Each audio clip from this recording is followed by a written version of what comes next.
Good morning, dear students. I hope you're fine and doing well. And today I'm back with this lecture on Goodbye, Mr. Chips. So now you will be thinking that who are these two people on my screen, and especially this lady in the yellow. So you must be thinking that how comes this lady came into Mr. Chip's life, and whereas you have seen him as a very boring and as a very ordinary person having no interest in life and have no aim to find a life partner because his only aim in life is to give his time to the school and to his students. All you have read about him, his interest, his routine is the school life and his students. But stop here for a while. So let me tell you this good news that from this chapter you're gonna see the romantic side of Mr. Chips, that there is a tenderness in his heart and he is as normal as any other man in the world who has feelings, who has emotions. And you will also see that how did he meet this lady, and it was a very interesting fact, it is a very interesting story that how he found her and how he actually got married to her. So the coming chapters are really going to be very interesting for you people. तो dear students, यहाँ से आप देखेंगे कि mister chips की life में एक लड़की आती है जिसका नाम है कैथरीन। वो एक बहुत ही खूबसूरत लड़की है। She is quite young as compare to mister Chips as he was 48 at this stage. अब उनकी एज 48 ईयर्स ओल्ड है एंड ये काफ़ी स्टेबल और काफ़ी मैच्योर एज होती है किसी भी आदमी के लिए। और अब वो प्रमोट हो चुके हैं स्कूल मास्टर के रैंक पे स्कूल में, और अब he is quite settle in his life. He is spending a good warm life at Mrs wickets. वो काफ़ी अच्छी ज़िंदगी गुजार रहे हैं, लेकिन अभी इस वक्त स्टोरी में, अभी मैं उनकी एज की जो बात कर रही हूँ, स्टोरी में तो definitely he is quite old recent scenario में, लेकिन वो बैठे बैठे सोचते हैं इस मेमोरी के बारे में, इस लड़की के बारे में जो उनकी वाइफ थी। वो अपने रूम में बैठे होते हैं जो कि क्वाइट वार्म है, क्वाइट कोजी है। वहाँ बैठ के वो अपनी मेमोरीज़ देख रहे होते हैं। इस नावल में आप देखेंगे कि बार बार कुछ ऐसे ग्लिम्स आएंगे मिस्टर चिप्स को, हर चीज़ कुछ मेमोरीज़ की फॉर्म में आएगी, और आप जो भी इवेंट्स देखेंगे ना इस नावल में वो सिर्फ़ और सिर्फ मेमोरीज़ की फॉर्म में होंगे। तो एक्चुअली वो एक अपनी चेयर पे बैठे हैं जो बहुत ही आरामदेह है, वार्म है, और चाय पी रहे हैं, और उस अरोमा में अचानक से उनको उनकी पुरानी यादें ताज़ा हो जाती हैं और वो अपनी वाइफ़ के बारे में सोचना शुरू कर देते हैं कि किस तरह से वो उससे मिले और किस तरह से ये चीज़ें आगे बढ़ी। और ये चैप्टर बहुत ही ज़्यादा इंटरेस्टिंग होने वाला है। जैसा कि हमने पढ़ा है कि मिस्टर चिप्स ने जब ब्रुकफील्ड जॉइन किया उसके बाद उनको थोड़ा सा टाइम लगा सेटल होने में, और उसके बाद समर वेकेशन आती है और फिर वो जाते हैं समर वेकेशन में लेक डिस्ट्रिक्ट की तरफ। उस वक्त उनकी एज 48 ईयर्स ओल्ड है, और अपने फ्रेंड के साथ, अपने कुलीग के साथ लेक डिस्ट्रिक्ट जाते हैं। वहाँ वो स्टे करते हैं अपनी वेकेशंस को एंजॉय करने के लिए। वो माउंटेन क्लाइंबिंग कर रहे होते हैं, पहाड़ पे चढ़े होते हैं। ग्रेट गेबल एक बहुत ही बड़ा, एक बहुत ही फेमस पहाड़ है जिस पे वो चढ़ने की कोशिश कर रहे होते हैं। तो एक्सीडेंटली उनको अचानक से आवाज़ सुनाई देती है किसी लेडी की, और वो किसी और की नहीं, मिस कैथरीन की ही आवाज़ होती है। तो यहाँ से उनकी मुलाकात होती है कैथरीन से, और अब हम आगे देखेंगे इस नावल में कि किस तरह से उनकी फ्रेंडशिप होती है, किस तरह से वो एक दूसरे को जानते हैं, और किस तरह से फिर बात उनकी शादी तक पहुँचती है, और क्या फ्यूचर होता है उनकी लव स्टोरी का। So let's begin the reading of the novel and then we will discuss the events in detail. So let me open the chapter for you people, and at the same time you people also should get ready with your books, take your notes. Okay, so this is your chapter number 4.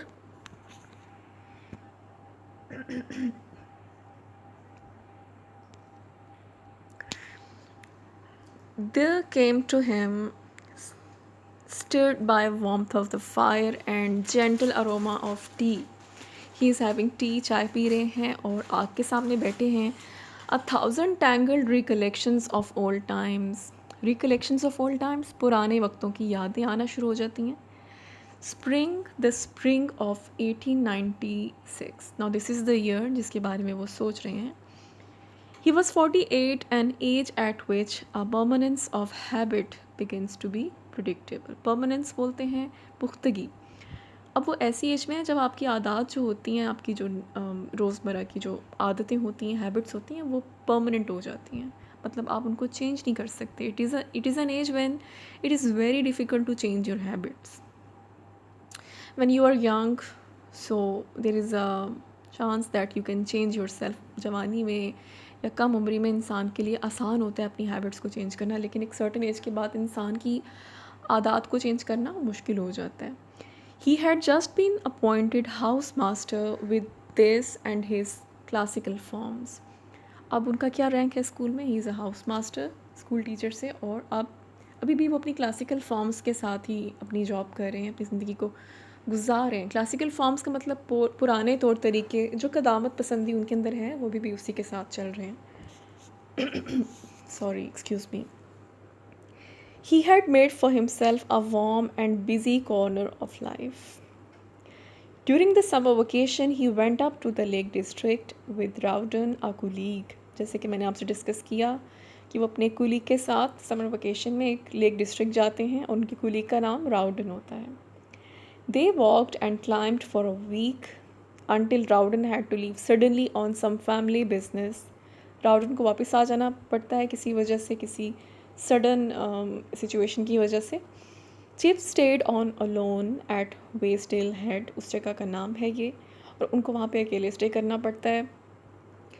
Way he boarded in a small farm house, कहाँ रह रहे होते हैं? एक छोटा सा farm house होता है, फार्म हाउस में वो स्टे कर रहे होते हैं। One day climbing on great Gable, this is the mountain I was talking about, he noticed a girl waving excitedly from a dangerous looking edge। वो देखते हैं कि एक लड़की एक बहुत ही स्टीप माउंटेन के ऊपर से, एक पहाड़ के किनारे से मुझे वेव कर रही है, हाथ से इशारा कर रही है। Thinking she was in difficulties he hastened toward her, उनको लगता है कि शायद वो किसी मुसीबत में फंस गई है और वो भाग के उसकी तरफ जाते हैं। But in doing so slipped himself and wrenched his ankle, लेकिन वो फिसल जाता है उनका पाँव, और उनका जो घुटना है, जो टखना है, उस पर उनको चोट आ जाती है। As it turned out she was not in difficulties at all but was merely signalling to a friend farther down the mountains. She was an expert climber, better even than Chips who was pretty good. Okay, पास जाने से उनको पता चलता है कि actually in fact she was not calling for help, वो मदद के लिए नहीं बुला रही, बल्कि वो अपने किसी ही फ्रेंड को इशारा कर रही है दूर से। In fact she was a better climber, वो मिस्टर चिप्स से भी ज़्यादा अच्छे तरीके से क्लाइंबिंग कर सकती थी। दस he found himself the rescued instead of the rescuer, तो बजाय इसके कि वो उस लड़की को बचाते, उस लड़की ने ही उनको बचाया। जैसे कि मेल शोविनिस्टिक एक नेचर होती है ना कुछ लोगों की, तो एक आइडिया है मिस्टर चिप्स को कि शायद मैं एक आदमी हूँ, एक मर्द हूँ, तो मेरा काम है औरत को बचाना। उस वक्त, उस दौर में जो फीमेल्स थी, उनका जो रोल होता था सोसाइटी में, वो बहुत ही फ्रिजाइल होता था, डिपेंडेंट होता था। तो ऐसा नहीं कंसिडर किया जाता था कि एक फ़ीमेल जो है वो इतनी स्ट्रांग हो सकती है, वो इतना ज़्यादा अच्छा भी नहीं समझा जाता था। तो मिस्टर चिप्स की एक्सपेक्टेशंस के बिल्कुल बरक्स, contrary to his expectations and his image of a woman, Miss Catherine जो थी वो बहुत ज़्यादा स्ट्रॉन्ग थी। इनफैक्ट उन्होंने उनको बचाया गिरने से, इससे पहले कि वो कैथरीन को बचाते। For he did not, he would have sad care for women, he never felt at home और एट ईज़ विद दैम। अच्छा, वो किसी भी औरत के साथ अच्छे से बर्ताव तो कर सकते थे, लेकिन कभी उनको कंफर्टेबल फील नहीं होता था किसी औरत की मौजूदगी में। एंड दैट मॉन्स्ट्रस क्रिएचर, वो समझते थे कि औरत बहुत ही खौफनाक सी कोई मखलूक है, beginning to be talked about the new women of the 90s। और वो ये औरत जो थी वो कोई आम औरत नहीं थी, वो उस वक्त की यानी उस मॉडर्न दौर की औरत थी, फिल्ड हिम विद हॉरर। तो अचानक से उनको सेंस ऑफ हॉरर फील हुआ कि ये क्या हो गया, मुझे एक औरत ने बचाया, हालांकि मुझे बचाना चाहिए था उस औरत को। He was a quite conventional person, conventional बोलते हैं जो एक दकियानूसी एक इंसान होता है जो पुराने ख्यालात का मालिक होता है। And the world viewed from heaven of Brookfield seemed to him full of disastrous, distasteful innovations। उनको मॉडर्निज्म बहुत ज़्यादा पसंद नहीं था, इन्वेंशंस जो हो रहे थे उस एज के, एक्सक्यूज़ मी, उनको वो इन्वेंशन से भी ज़्यादा कोई लगाव नहीं था.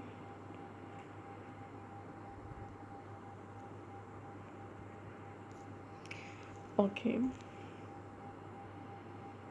Sorry, I got a call, but it's okay now. We will carry on. There was a fellow named Bernard Shaw who had the strangest and most reprehensible opinions. एक राइटर था उनकी एज में. बर्नार्ड शॉ एक बहुत ही famous writer है. बहुत ही revolutionary उसने ideas लिखे हैं अपनी बुक्स में. वो बहुत ही मॉडर्न कंसिडर किया जाता था, औरतों के राइट में बात करता था. और उस दौर में उसको बहुत ज़्यादा जो दकियानूसी जो पुराने ख़यालात के लोग थे वो उसकी राइटिंग्स को बहुत ज़्यादा पसंद नहीं करते थे. तो बर्नार्ड शॉ की जो ओपिनियंस थी वो मिस्टर चिप्स के लिए बहुत ज़्यादा स्ट्रेंज थी. फिर वहाँ उसी एज में इब्सन भी था. इब्सन भी एक मॉडर्न ड्रामाटिस्ट है, मॉडर्न राइटर है जो औरतों के हकूक़ के बारे में बात करता है. With his disturbing plays, there was this new craze for bicycling, which was being taken up by women equally with men. It was the age when, uh, in that country which is so modern today, आज के दौर में England, बरतानिया कितना modern country है, वहाँ पे औरत का साइकिल चलाना बहुत बड़ी बात थी. क्योंकि कभी भी कोई औरत को परमिशन नहीं थी, एक सोशल नॉर्म नहीं था कि औरत जो है वो इस तरह से ड्राइव कर सके. Chips did not hold with all this modern newness and freedom. उनको भी ये बिल्कुल पसंद नहीं थी. He had a vague notion, if he ever formulated it, that nice women are weak. उनका एक जो थ्योरी थी, जो एक इनकी जो एक सोच थी वो ये थी कि औरतें जो हैं वो कमज़ोर होती हैं, डरपोक होती हैं और नाजुक होती हैं. And that nice man treated them with a polite but rather distant शिवलरी. और जो सही अच्छा मर्द होता है ना, वो औरतों को बहुत ही केयर के साथ संभाल के रखता है. और यही सही मर्दानगी की मिसाल है कि औरत की हिफाजत करना, उसको एज अ कमज़ोर औरत की तरह से उसको ट्रीट करना कि उसको आप हर्ट भी ना करें और उसकी आप हिफाजत करें. यानी कि वो डिपेंडेंट होती थी ना उस दौर में औरत, तो उससे एक्सपेक्ट नहीं किया जाता था इतना ज़्यादा स्ट्रॉन्ग होना. He had not therefore expected to find a woman on Great Gable, but उनको नहीं लगता था कि एक पहाड़ पे उनको एक औरत ऐसी मिल जाएगी, एक लड़की नज़र आएगी जो पहाड़ चढ़ रही होगी. जबकि उस दौर में तो किसी को साइकिल चलाने की भी एक इजाज़त नहीं थी ना, तो पहाड़ चढ़ते हुए एक लड़की को देखना was a big thing for mister chips. But having encountered one who seemed to need masculine help, it was even more terrifying that she should turn the tables by helping him. तो उनको लगा कि शायद इसको मेरी मदद की ज़रूरत होगी. लेकिन अचानक से it was to his shock that actually उसी लड़की ने, उसी कमज़ोर और उसी फ्रजाइल सी लड़की ने उनकी मदद की. She and her friend had to, ज़ाहिर है उनको करनी पड़ी. He could scarcely walk and it was a hard job getting him down to steep track to west. क्योंकि उन्होंने, ज़ाहिर है उनको पहाड़ से उतार के नीचे लाना था, वो ज़ख्मी थे, तो ये काफ़ी मुश्किल काम था. लेकिन वो औरतें अकेले कर रही थी. तो जी हम यहाँ स्टॉप करेंगे and I will tell you a question for today's assignment. Okay, note down your question. Did mister Chips help Catherine? Did Mr. Chips help Catherine? Your question number 1.